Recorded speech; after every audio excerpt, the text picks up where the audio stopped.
So, ayan, to be continued tayo. And, ito po siya, ayan. From this to this. So, ang pinagbago. So, until now, he's working out with his perfect fitness partner, Lux Slim. And along the journey, may na-realize siya na the best person that will take care of you in the future is the best person you are today. And gusto din niya na maging health and fit kasi nga, may 3 siyang kids, 2 palalaki.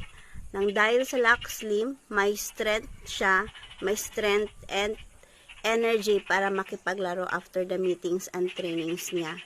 Ang maganda kay Lux Slim, si Lux Slim kasi non-laxative, less hassle, hindi siya mahapdi sa tiyan, hindi ka pabalik-balik dito sa banyo.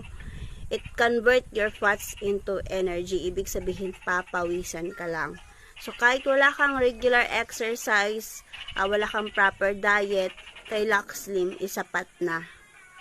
So, ito yung maganda, less hassle. Lux Slim is good also for the heart and brain. Pero mas maganda kung sasabayan mo siya ng diet and exercise.